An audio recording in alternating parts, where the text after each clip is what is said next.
샬롬, 날마다 말씀 따라 가족 여러분, 주님의 은혜에 깊이 잠기는 하루가 되시길 축복합니다. 백운교회 윤석종 부목사입니다. 오늘은 사도행전 8장 26절에서 40절까지의 말씀을 가지고 복음 전파의 열매와 기쁨이라는 제목으로 함께 묵상하고자 합니다. 마음은 마음으로 통한다는 말이 있습니다. 말하지 않아도 마음만으로 알 수 있다는 뜻입니다. 하지만 말하지 않고는 절대 스스로 움직이지 못하는 것이 있는데 그것이 바로 복음입니다. 사마리아에서 선교를 잘 마친 빌립은 주의 사자의 지시로 예루살렘 남쪽 가사의 길로 향했습니다. 그런데 그 길은 광야 길이었습니다. 뭔가 이상하지 않습니까? 복음을 전하려면 사람들이 많이 모여 있는 도시로 가라고 하셔야 하는데 정반대로 사람들이 없는 광야로 인도하셨다는 것입니다. 이럴 때 우리는 어떻게 해야 할까요? 그때도 하나님의 말씀 앞에 그리고 성령님의 인도 앞에 순종해야 합니다. 그 길에서 그는 한 사람을 만나 복음을 전하게 되는데 바로 에티오피아의 모든 국고를 맡은 관리였습니다. 그는 유대인의 신앙과 생활 방식을 따라 하나님을 경외하는 자였습니다.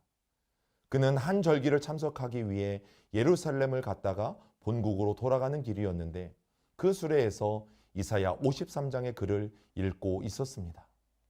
바로 예수님의 고난과 부활을 기록하고 있는 그 책의 내용은 곧 복음이었습니다. 하지만 그 관리는 그 말씀을 읽고도 깨닫지 못했습니다. 그런 에티오피아 관리에게 빌립은 예수께서 이사야 선지자의 예언을 어떻게 성취하셨는지 예수님의 이야기인 그 복음을 전해 주었고 복음을 들은 관리는 성령의 깨우침을 받게 된 것입니다. 그 복음을 들은 관리를 성경은 기쁘게 길을 감으로 라고 기록할 정도로 복음으로 변화되어 돌아간 관리를 성경에 표현하고 있습니다. 39절입니다. 둘이 물에서 올라올새 주의 영이 빌립을 이끌어 간지라 내시는 기쁘게 길을 감으로 그를 다시 보지 못하니라. 복음이 전해진 사마리아 성에도 큰 기쁨이 있었고 복음을 들은 에티오피아 내시에게도 기쁨이 있었습니다. 이처럼 복음은 정말 놀라운 것입니다. 그러나 복음은 기쁨으로 전파하는 사람이 없으면 기쁨으로 듣는 사람도 없다는 사실을 기억하고 우리도 바울의 말처럼 할 수 있는 대로 복음을 전해야 합니다.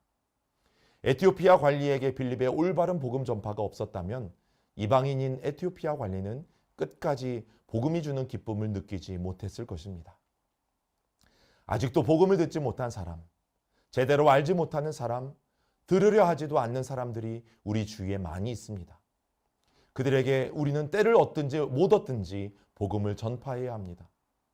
그러면 성령님께서는 일하시고 우리의 삶 속에서 기쁨의 열매를 누리게 될 줄 믿습니다.